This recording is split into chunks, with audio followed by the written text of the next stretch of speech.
Ruby Simmons was my first patient as a medical student. She was in her 60s, she had diabetes, and her kidneys were failing. Today, we would have put her on dialysis, maybe considered her for a transplant. Back then, when I was a medical student, dialysis was a rare resource. Didn't have much of it, wasn't well developed. So the way dialysis was allocated at that time was by a triage process. And there was a group of people who evaluated a patient's medical suitability. And if they chose you, you had a chance to survive. If they didn't choose you, you didn't survive. You had no hope. So my patient, Ruby Simmons, came before that committee. She had many medical problems. She lived alone. She used public transportation. It took her an hour to get to the medical center. After deliberation, she was not chosen. She was not going to have dialysis available for her. She had no hope. She didn't have any options. But that's where we came in. And when I say we, I mean a professor of medicine at Jefferson, Norman Lasker, he's a kidney doctor, and me. Dr. Lasker had a dream. He had a dream that there was another kind of dialysis. Could be done at home. Could be done at night. It was easier to do. And I was a young medical student, believe it or not, with an engineering background. I knew a lot about dialysis, about the science of it. So he and I partnered together, and we worked very well together. We also worked very hard to develop a prototype machine, a device, that would do what we dreamed it would do. We called it the cycler. So when Ruby found out she had no hope, no options, we were ready. We were ready to give her an option that might let her survive. So with her permission, we got started working out the details of how to dialyze Ruby. There were plenty of challenges, and there were many nights that I spent in the ICU with Ruby all night, making sure that she was okay, that the cycler was working, that we were accomplishing what we wanted to do. And there came a time when it worked fine, and it was time to go home. So Ruby went home. And every week, Dr. Lasker and I would get in his big blue Chevy. We'd drive it down to South Philly, opposite the oil refinery. There was a housing project there. We'd drive into the middle of the project, get out, take supplies into Ruby, check her out, make sure she was doing okay, and she was. Ruby and I and Dr. Lasker had many discussions, of course, about her health, but also about her life, what was important to her. We formed a bond. What did Ruby appreciate the most with all this newfound time? She appreciated that she got to spend several more years with her grandchildren, to see her grandchildren grow a little bit more, to see them mature, to see their careers develop. That was so important to her. I learned a lot from Ruby. I learned respect for life and human dignity. I learned what a health disparity is. No, I mean really is up close and personal in taking care of Ruby. I also learned in that process that I could make a difference. I'd already made a difference for one person. But maybe I could make a difference for more than one person, maybe for many. You never know what would happen. A month ago, I was sitting with my wife, Leslie, an internist, and my daughter, Gwyneth, a nurse. Gwyneth tells us often about how she's taking care of patients, how difficult it is during COVID, what the problems are. And she started talking to me about one patient. This particular patient was in the hospital for a small procedure, but she was a dialysis patient. She was a dialysis patient at home, at night, using a machine. What? I started asking some questions. This is 30, 40 years later. She's using our cycler, our original design, our device, our invention. Now, of course, my daughter, I don't think, realized at the time where that thing had come from, but to me it was a thrill. It was a thrill that our idea was still alive now, many years later. It was also a thrill because our invention, our cycler, was still helping people to survive. And when I look back at that period of time in my life, I ask the question of why were Dr. Lasker and I so successful? And I would sort of sum it up in the following, and that is, first of all, we shared a dream that this thing would work. We thought we could make it, and well, actually, we knew we could make a difference if we made this work.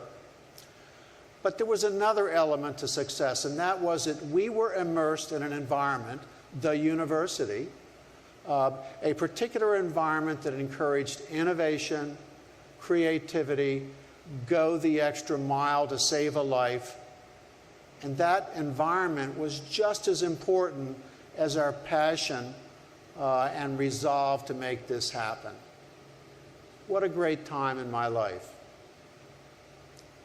When I look back, when I look at UMB today, I see that same environment. One that encourages innovation, creativity.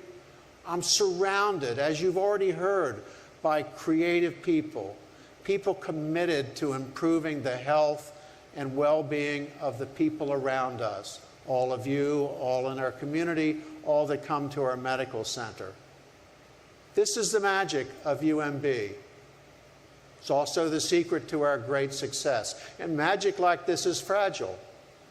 We have to work hard as leaders to keep that magic alive. And part of the trick to keeping it alive is staying out in front of the world, anticipate future needs, find new opportunities, stay a step ahead. If we stay a step ahead, that will help UMB evolve in its mission as a university, but at the same time, evolve in being a more inclusive place, a place that encourages those who live and work here to feel like they're appreciated, that they're a sense of belonging, that they're appreciated just like everybody in this community. And also for UMB to evolve as an anchor institution, you've heard about that, committed to our city. And it is this process of evolving that will certainly help us stay a step ahead and stay prepared for a very unknown future. Now, of course, every one of us sitting here has seen now how an unknown future, something happens that can turn us upside down. Boy, have we been turned upside down. Who saw COVID coming? No one. COVID has been a harsh test for us, for all of us, including UMB. And yet I would say to all of you, the magic of UMB became particularly evident during COVID. UMB rose to this occasion. We became a beehive of activity. We worked as a team, as you heard from Dr. Santha, like never before. Many people stepped up to lead. Many people rolled up their sleeves to serve. We learned a lot in that process. We learned a lot about COVID, we learned a lot about ourselves, and we learned a lot about our community. We did find new opportunities, and we did discover new things. We advanced as an institution during this time. We evolved. But you might ask the question, well, how well were you really prepared for COVID? Hard question to answer, but let me focus on at least one program at UMB that I think was prepared, was very prepared. And it ended up having a huge impact on this pandemic, and that is our Center for Vaccine Development and Global Health. You've heard a little bit about it in pieces here. I call it the CVD. It's in our School of Medicine. The current director, Dr. Kathy Newsel, and her very distinguished faculty, several of which you've already seen, became the trusted advisors, almost to the world, trusted advisors to the governor of Maryland, Governor Hogan, to federal agencies like the Center for Disease Control, like the Food and Drug Administration, like the White House, participation in Operation Warp Speed, involvement in the World Health Organization, and I might add also consultants and offering expertise to our fellow universities and the president sitting here. I certainly appreciated CVD's wisdom and advice in dealing with COVID. They are the experts in this. CVD also did vaccine trials, and you saw me get a shot in my arm. So you may recall, COVID started around March 2020 in this country. Do you know that by May, that's 2 months, 2.5 months, by May, the CVD had started the first clinical trial in vaccines in the US. First. Pfizer was being put into arms in May, and then in August, Moderna put in trials. I got it in my arm. In December, the Novavax trial.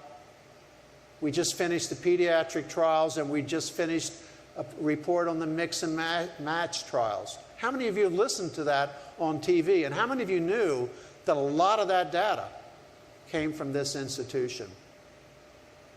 CVD led the way in COVID, over and over again. But you might ask the question, as an institution, how did CVD come to be? Somebody had vision, didn't they? And the person who had vision to make CVD happen was the chairman of medicine in the School of Medicine 40 years ago. He had a vision. The vision was that UMB ought to be able to respond to any outbreak, any epidemic, anywhere in the world. Man, that's a tall order, isn't it? But that was the vision. We should have the expertise, basic science of viruses and bacteria, how to design and make vaccines, how to do large-scale vaccine trials. 5,000, 10,000 patients. Did the vaccine really work or not? Was it really safe or not? So the decision was made to build CVD. And Dr. Mike Levine was recruited, another infectious disease expert, to head it, to build it in 1974. And he did build it, and he really built it well. We developed programs around the world, from Maryland to Mali, for those of you who know Africa. Programs that addressed many diseases, malaria, dysentery, cholera. You remember Ebola, as well as developing vaccines, and you heard about one of them with Dr. Caper today. So when COVID hit, our CVD had the expertise sitting right here, already built, already deeply involved in coronavirus research. And they were ready to spring into action, and they did. So were we prepared? Oh, yes, I think we were very prepared. And I think the state of Maryland has done much better because of the Center for Vaccine Development.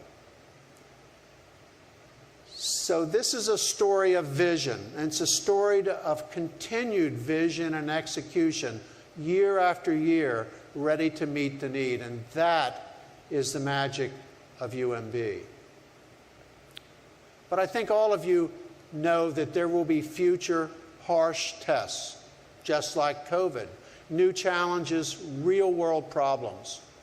Are we prepared as an institution to take them on? And I am confident that the answer to that is a powerful yes. This university is loaded with talent, people with drive, faculty, staff, and students, people who see the future, many possible futures, and prepare for those futures.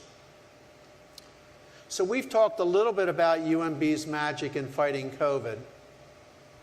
There's probably some other challenges down the road, don't you think? Challenges that could be another harsh test for us, like COVID has been, like George Floyd has been over the past 2 years. Now, one of those harsh tests could come from something called health inequities. People who don't have as good a health because they don't have as good access to good health care. Health inequities in our community. That could certainly be a future test, a harsh test that could be. Our dental school is addressing many health inequities, but one of them relates to oral health. And imagine a room the size of this tent, the convention center. Imagine it's filled with 100 dental chairs. Scary thought, isn't it? 100 dental chairs with 120 dentists and students and staff. Everyone volunteering to be there. And then imagine 1,000 people from our West Baltimore and other local communities who don't have access to oral health care coming in over 2 days to get their care. Imagine children in that list, each getting care. That's what our dental school is doing. It's doing it every year for an entire weekend in their Mission of Mercy dental program. Why are they doing this?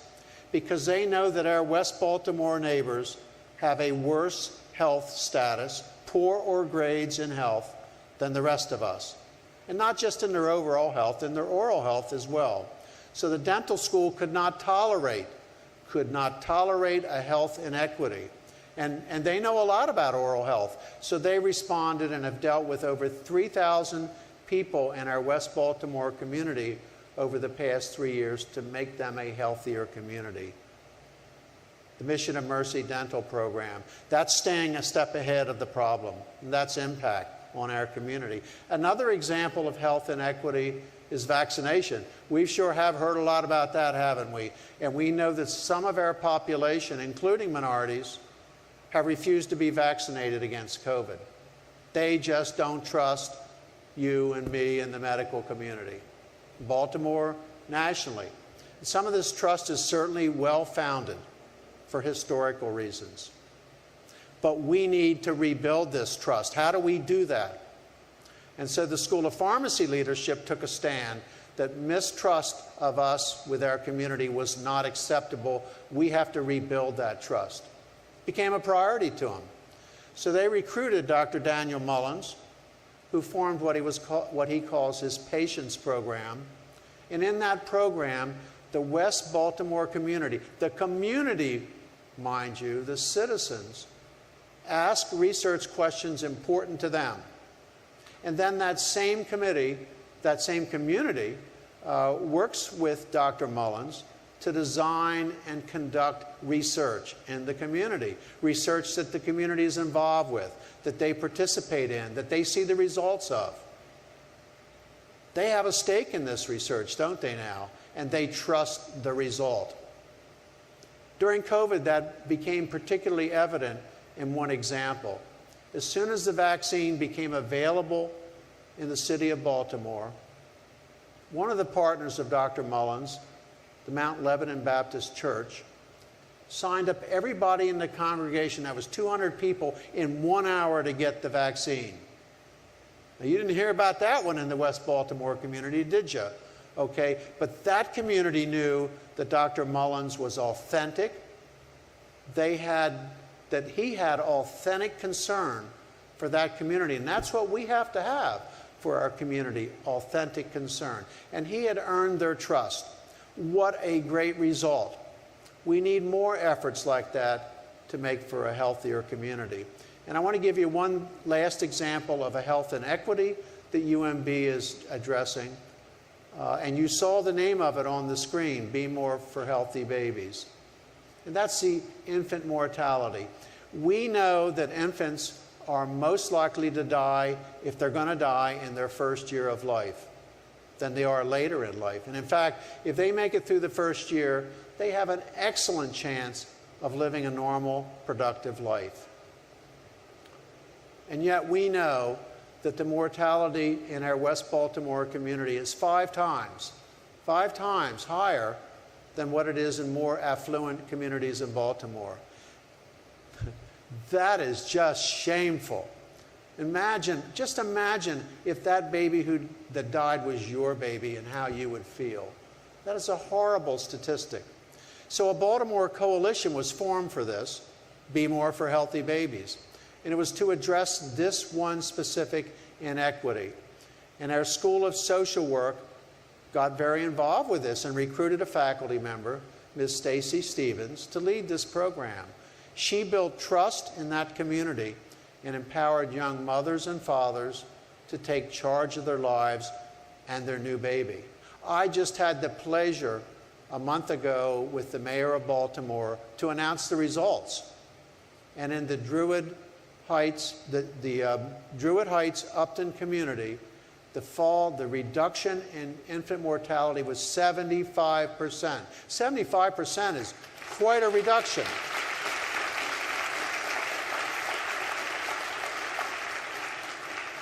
Now, that's not just a statistic.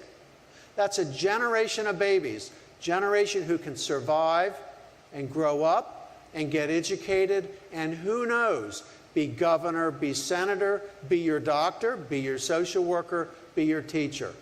That's what a contribution that is. Now, these are all three examples of what an anchor institution does. And UMB is proud to be an anchor institution. But what that means is, it means we're committed to our community's well-being as well. That we seek to be a trusted partner. That we're willing to leverage the economic power of this big university to benefit the community, to help wealth grow into the community, and to promote health equity. UMB must remain passionate about this part of our mission. But that's UMB, and that's our commitment to Maryland. UMB has other commitments to Maryland which I want to mention. One of those is a responsibility for strengthening our workforce in the health and human services. We need to graduate more professionals to enter the workforce, and we need more faculty to teach those professionals. Believe it or not, there is a shortage of faculty to teach our professional students. So let me start with how are we going to address getting more faculty available, and our graduate school leadership is in fact focused on that. We recently began a doctoral degree program to teach deeper educational skills to people just like me. I'm a physician. I know my profession very well. I teach a lot, and yet I don't really have any credentials, so to speak. I'm not taught how to teach. I'm taught how to operate. Okay, this obviously could make me a much better teacher, too. Now, this degree has just started several years ago. There has been unbelievably high demand for it. It has quickly grown. In fact, it's grown to the largest degree program of its kind in the U.S. that quickly. That shows you that there's a demand. It also shows you that we're addressing a deficiency that will contribute to making our workforce stronger. Now, I just mentioned the gap in the faculty pipeline, but we also want to talk about the student pipeline. You all hear this every day, and I know Dr. Santha and Dr. O'Malley would say, we can't find enough nurses to take care of our patients in the hospital. And so beds are unfilled because they're unstaffed with nursing. So what are we going to do about the nursing pipeline? And so our School of Nursing has been very addressing this. They prioritized a larger graduating class. In fact, they expanded by 40% over the past 8 years. That's a pretty big growth in my book. But it also did one other really good thing. It created something called the Conway Scholars. This was based upon a very nice gift from Mr. Bill and Joanne Conway. And believe it or not, it funds full scholarships for nursing students for their nursing 2 years. 820 students, full scholarships for 820 students. Now, that's an unbelievable number. Talk about filling a pipeline.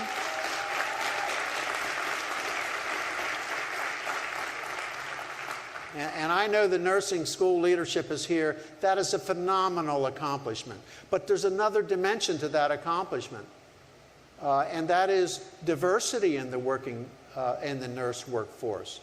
Imagine if you're, well, where I grew up on a farm. You don't have much wealth. You have modest income. And you've got a man or a woman, a young man or a young woman in your family who wants to go into nursing. Where's the money going to come from? Well, with a scholarship program like this, that's where the money's going to come from. And so that means if I come from a disadvantaged background, I got a better chance of going to nursing school than I did before the Conway Scholars.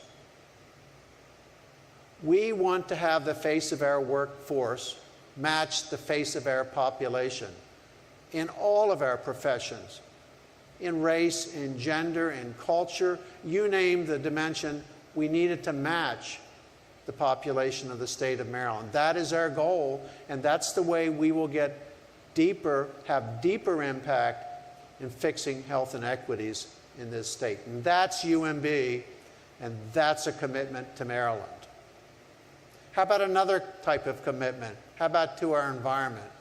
Now, how many of you today drove across that Bay Bridge and looked out over that beautiful Bay Bridge? Maybe you saw the sun rising.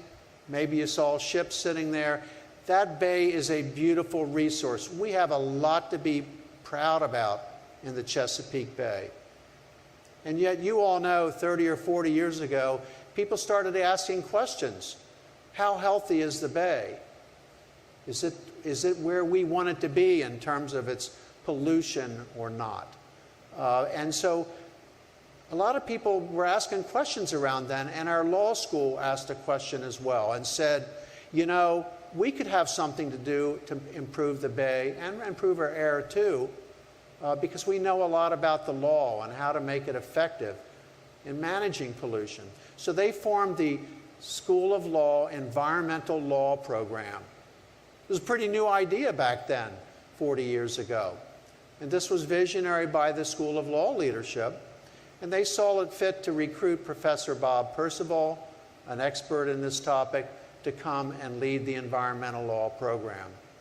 His programs have had a dramatic effect on air and water pollution, not just in Maryland, but in developing countries. Now, you may say, why am I talking about developing countries? What do we care about developing countries and the law and pollution? And I would say to you, wait a minute, do any of you remember smelling forest fire smoke here a couple of months ago? Do you think Maryland is on an island? Do you think we're isolated from what happens in countries in Africa or Asia or even on our West Coast? So it's really important that we understand and have an impact on the environment in the whole world, not just in the state of Maryland. His program has been so successful, it's now been replicated in over 60 law schools in this country. There's a lot of vision in that and a lot of leadership to make that happen. And as an aside, you heard from our student government speaker that we had started a sustainability committee here, and the answer is, yeah, we have. We funded it, because UMB must do its part on the environment as well. We must make UMB a much more environmentally responsible place. It's important to me. I drive an electric car. It's important to my grandchildren and your grandchildren. And that's UMB. That's another commitment to Maryland.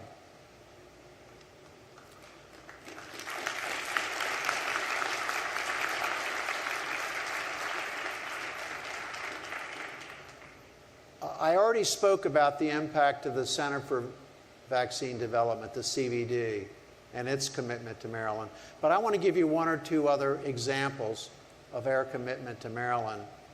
The next one comes from the School of Medicine, too. It's a shock trauma center. I've heard 2 or 3 helicopters fly over in the last hour, and those are helicopters transporting injured people to the university.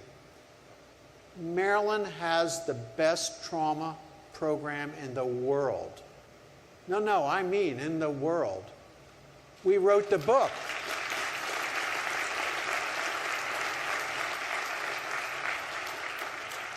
We wrote the book on trauma. We set the bar on trauma. We have surgeons from all over the world come here to train in trauma. We train the U.S. military in trauma. You just stop and think, how did that ever happen? How did that come to be? And it gets back to that word vision. There was an individual, a surgeon, I'm happy to say, Dr. R. Adams Cowley, that 40 or 50 years ago said, you know, you get in a car crash in this state, there's too many people who die who shouldn't have died because of their car crash. He studied the problem and developed the concept of the golden hour. The concept of the golden hour is, if we get you transported and get you resuscitation, get it started, you've got a very high chance of surviving. But if it takes longer than an hour, things go down quite a lot. Rapid transport, quality care became a really big thing. So he actually said, what if? What if we could do that? Shock trauma happened around 1960. And again, I don't know your perspective. My perspective is Maryland has done an unbelievable job on this. We have the nation's only trauma hospital. And this could not have happened without many visionaries. Visionaries at UMB, visionaries in the state of Maryland, in the legislature, in the governor's office. Some in this room, I no doubt, have. His vision led to the best trauma program in the world. And that's continued under the leadership of Dr. Tom Scalia. Not only have we advanced the expertise, talking about a group stepping up to take care of COVID patients, they did it. And talk about a group stepping up to violence in Baltimore and caring for it, they do it. Maryland has the best trauma program in the world. There's no debate. That's UMB, and that's another commitment to Maryland. Now, shock trauma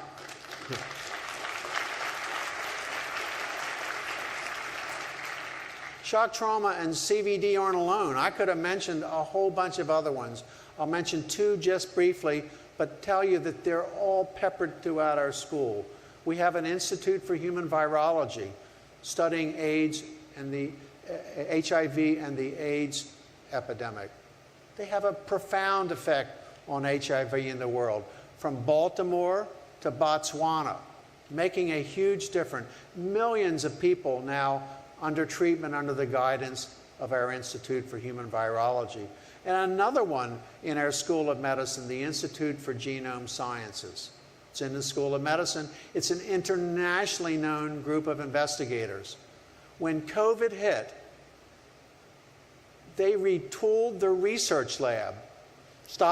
Not stop, but we're going to slow down our research, and we're going to develop a whole other aspect of our institute, because we can't do testing for COVID in Maryland. How are you going to get tested? How are you going to find out who's got it?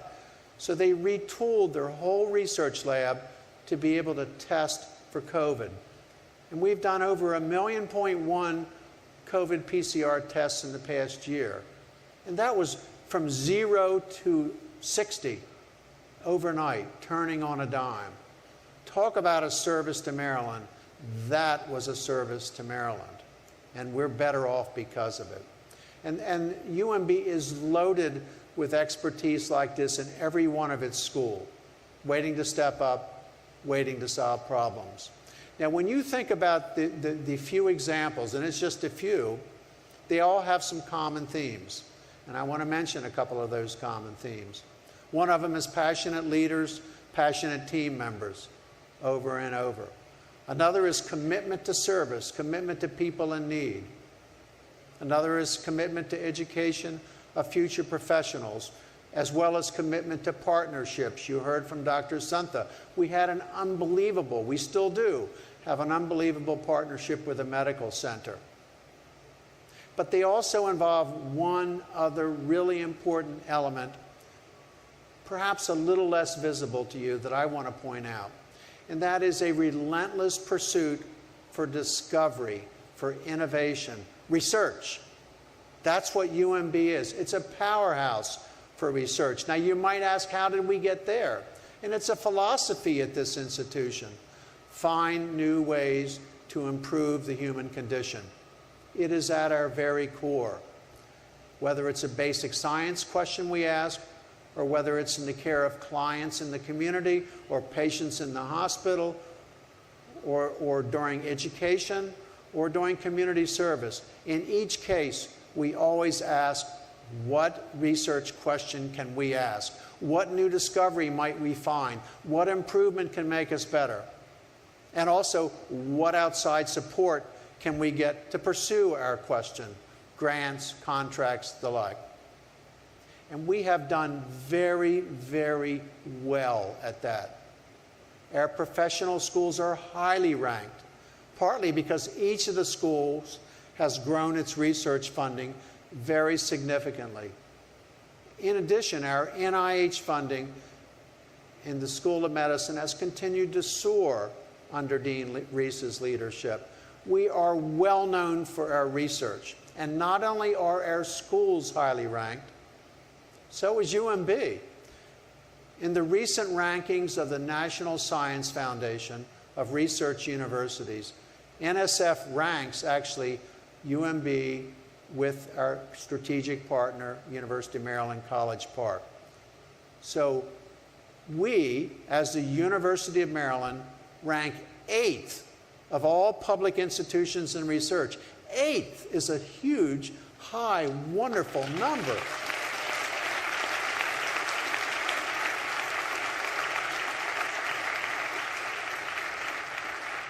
Now, President Pines will vouch for me, behind me, that I've said to him many times, you know, I just sometimes have to pinch myself to wake up to realize just how significant that ranking is, 8th of all public universities in the U.S.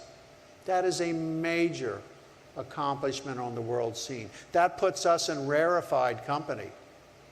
I'm proud of that, and that is one more reason how and why we make Maryland such a much better place. That's UMB, that's commitment to Maryland. Now, magic like I described has happened at UMB over and over again, and we must have something right. Part of what we have right is the strong, sustained support, the advocacy that we receive from all of those around us. Many of those are sitting here on this stage. That's who we rely on. They help keep UMB strong. So I want to say just a little bit about some of them here on the stage. And I would like to start with a special one, and that's Ms. Ida Powell. You saw her when she walked in, she was holding the mace, okay? Ms. Powell works for custodial services at UMB for 26 years. She exemplifies the core values of UMB. Now, why Ms. Powell? Because during COVID, she and her colleagues were here every day.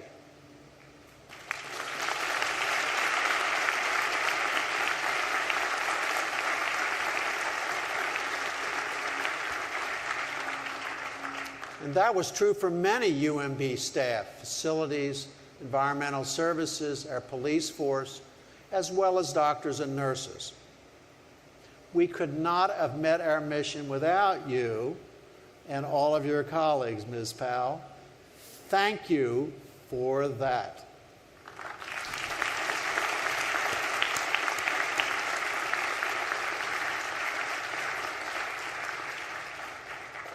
She and her colleagues carried a burden with COVID.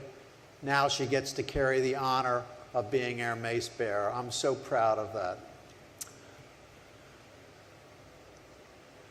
A second person I want to thank is Chancellor Perman. You already heard him speak here a minute ago, and I can never match his enthusiasm, but I'll try.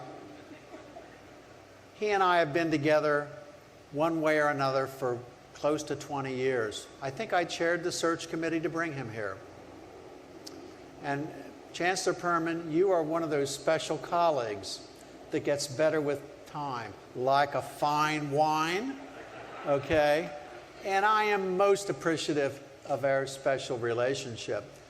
Now, you said it felt good to be home, and we miss you here. But I would point out to the audience, he sure left UMB in great shape. We are keeping his dreams alive, and you know what some of them are. They're the Community Engagement Center. They're the Cure Scholars. There's many, many more. So we're keeping those alive. And thankfully, he didn't go very far away. In fact, it's not even a mile. Is it a mile? Close to a mile, somewhere in there, to become our chancellor. But I bet you anything, you had no ideas of the challenges that we were going to have in the next 2 years. And boy, have we had them. But I might point out to all of you, that's when leaders are at their best. In times of challenge and controversy, that is the measure of a leader, to paraphrase Dr. King. You have done that. Thank you.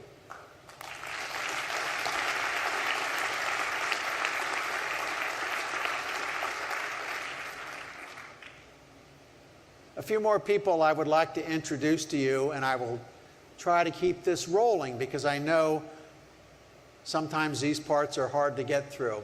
So I ask that you hold your applause until the end, even though they're all important, I assure you. And I'll start with Regent Chair Gooden and her fellow regents. I want to thank you for governing our system and our university with wisdom and creating the environment that I already described for innovation, for discovery. You help keep us strong. And to Governor Hogan, who could not be with us today, but I have to say to all of you, I have admired his leadership during these very difficult times. It's been tough, and he's had trust in UMB and our partner, the Medical Center. So I appreciate, Governor Hogan, your strong support and advocacy. I also want to thank Secretary Fielder for being here. We have a number of elected officials here in the audience. One of them are alumni. Thank you for being here, Senator Lamb. We could not do it with all of you. That's very clear. Mayor Scott, who was with us just last week opening our Community Engagement Center, also could not be, and several of his councilmen in attendance. Thank you for support. Baltimore is a great city. We're committed at UMB to make it even greater. I want to particularly point out the red dress sitting behind me. Okay, Maryland's First Lady Yumi Hogan. Now, most of you may not think of art when you think of UMB, but you should.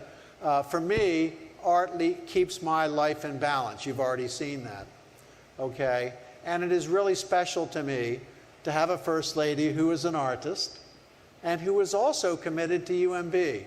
She has helped us to balance the intensity and pace of life at UMB with the creativity that comes from art. And she has chaired our UMB Arts Council, which highlights the many artists on this campus. And you may think of us as lawyers and nurses and pharmacists, but you should know that there are an awful lot of artists, people with artistic interests here too.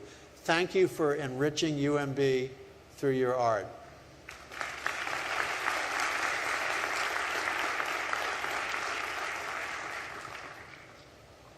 Also, here are my fellow presidents.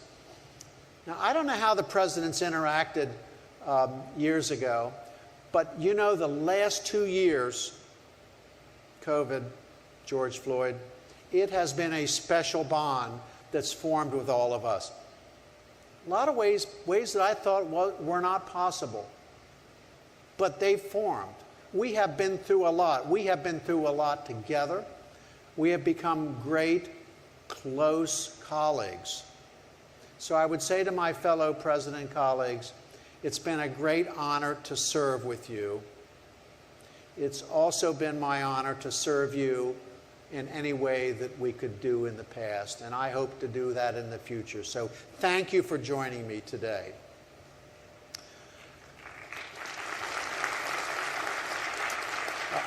I also want to thank other delegates from other colleges and universities.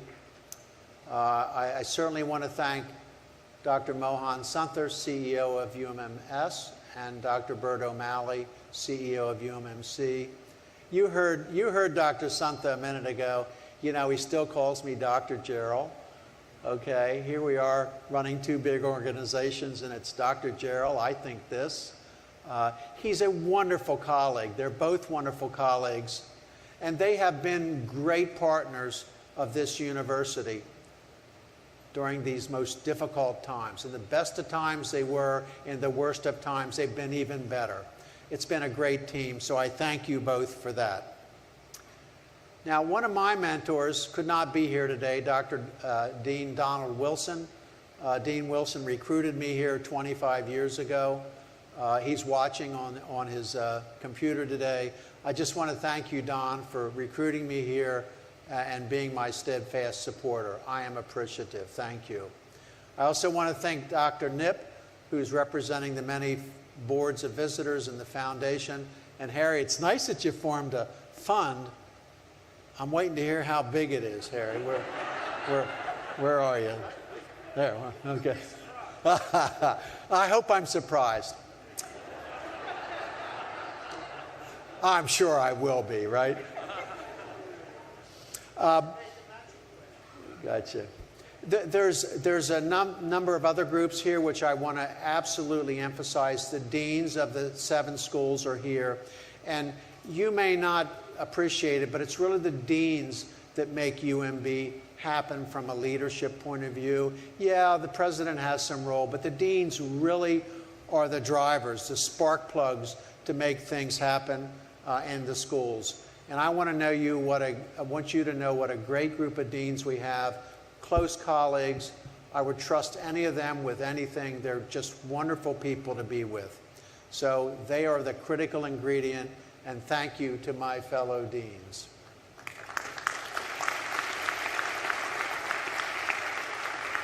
You also heard from our provost, Dr. Roger Ward. He's been my partner for 10 years. He is a leader at UMB, and I prize him as a leader. He's also a trusted advisor to me. He definitely keeps me out of trouble. That's a good thing. So, Dr. Ward, thank you for being with me and staying with me. Okay? Now, these aren't just plain introductions of people because I'm trying to give you a taste of how important they are. And the next group you might view as just administrators, and that's our vice presidents. But I'm going to tell you, our vice presidents are committed to the mission of UMB in a special way. Because not only do they make the place run, but they have special programs that they themselves develop and make happen. One of them is Live Near You Work. We have nearly 60 families that work in UMB that because of this program, with financial assistance and other incentives, they live in our West Baltimore community. That's a tremendous program.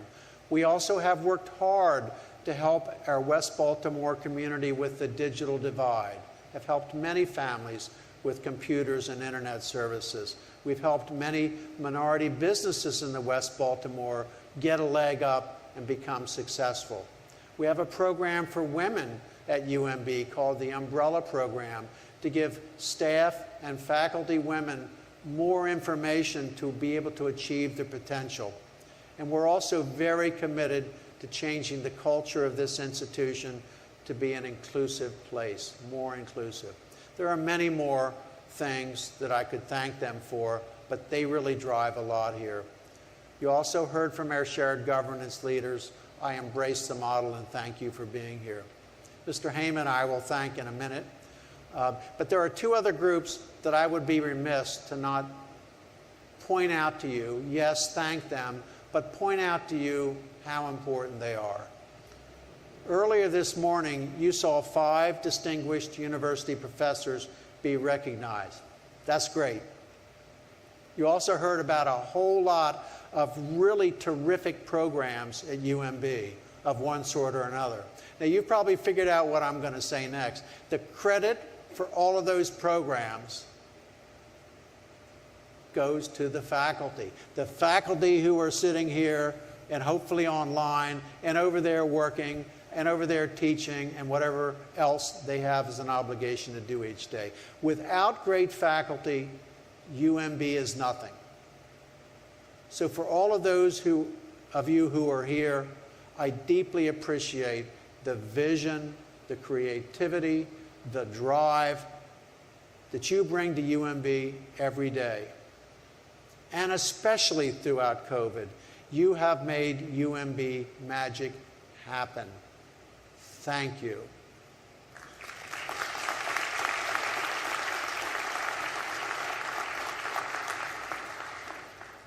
Last on my list, but first in my UMB heart, are our students. Students are the reason this university was founded over 200 years ago. You are the reason I continue to be here. You're the reason UMB continues to be here. You're the next generation. You're the next set of bright ideas. You're the ones that will help us evolve. Thank you for being here. Thank you for being the spark that ignites us as staff and faculty every day. Thank you.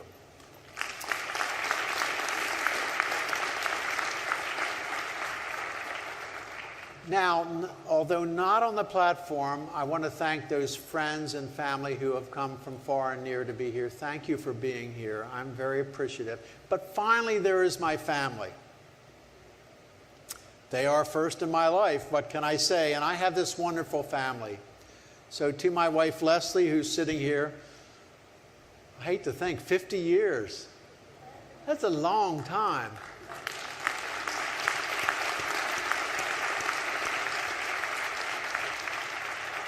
But it was a great time. And thank you for helping me throughout my career. From the first days in anatomy class in medical school to today. Thank you for putting up with me and walking with me. I would not be here without you. You're a great wife, a great mother, and I think a great grandmother.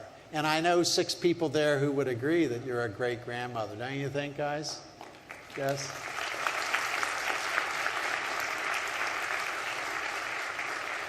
Also here are my brothers, Jerry and Bob, and Sister Bess and their families. We've had a great life. And we only have our mom and dad to thank us for getting us off to a good start. My family's rounded out by my children, Noble, Sarah, Kevin, Ozzy, and Gwyneth, who are here, and I want to thank them.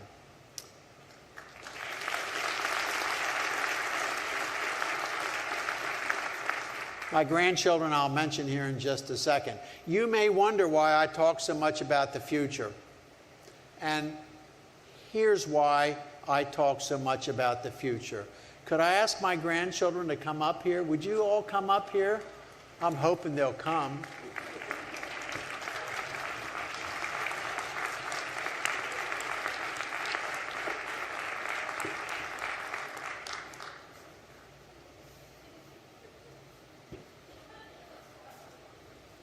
Here, Katie, you come right here.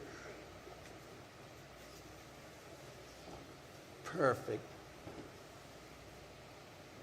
So, Katie and Stella and Joe and Bruce and Lily and Scarlett.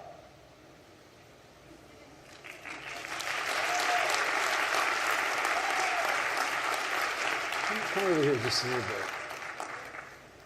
So these are my grandchildren, but I don't just see my grandchildren.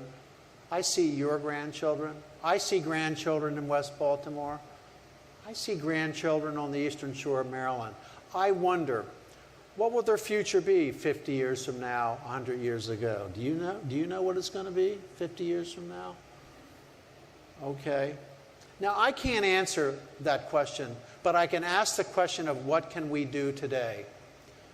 One answer comes from what we're already doing, and you've heard a little bit of that. Think of the impact of the Conway Scholars in nursing, or the impact if you're in a car crash and you get transported to shock trauma, or you're planning to start a family in West Baltimore and you know your baby has a great chance of surviving. Programs at UMB have made a big impact today, and that will continue for the future. We've done a lot, but there's always more that we can do. So I'm pleased to introduce you to someone who is doing something for the future, but he's doing it today. And Lawrence, if you could just stand right here behind Katie for a second. Thank you. You heard, we've been friends for decades. I remember the two of us, he probably does too, when we were this size. Yeah, huh? Just like my grandchildren. We shared common interests back then. You heard some of them, basketball and sports. But neither of us ever thought for 1 minute that we would be standing together like this decades later on this stage. But we are. And it's because we share another common interest. an interest developed much later in life, and that is the health and well-being of the community we grew up in, the Eastern Shore. So I'm very pleased to announce that Mr. Lawrence Heyman, my friend for life, has pledged a gift of nearly $18 million.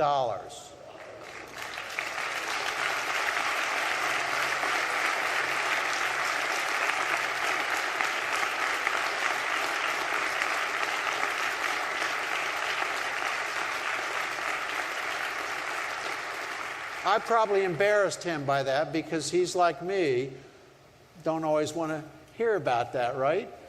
But $18 million. And this gift will support several presidential initiatives. One of them is cancer research. He's had his share in his family. But another big piece of it will go to the Eastern Shore to provide scholarships for students, Native students on the Eastern Shore, who want to come to UMB for professional studies. And also funds for incentives for care providers to go back to the Eastern Shore to set up practice there and help take care of that community. That is a wonderful gift.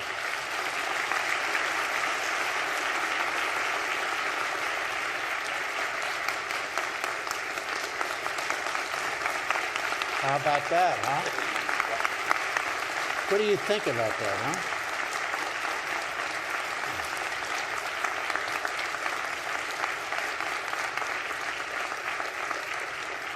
That's commitment to UMB. That's a commitment to Maryland. Thank you, Lawrence. Have a seat. So you have heard a lot about UMB magic in the last hour. It is my honor to play a small part in that magic. And I hope that I can rely on each of you here today to help me maintain that magic. UMB commits to educating future generations. It commits to solving future problems, to seeing solutions where others don't. Refuse to let cancer win. Refuse to let the zip code that you live in determine your lifespan. Refuse to accept injustice. Refuse to accept the unacceptable. We are prepared and ready to act so when our next challenge comes along, the next COVID, the next threat to our children, UMB and all within it will step up to serve its fellow Marylanders. The impact will be far-reaching. That is my vision for UMB. It is a simple vision, but it will make Maryland a much better place to live. We are up to the challenge. Bring it on. That's UMB. That's commitment to Maryland. Thank you. How about that?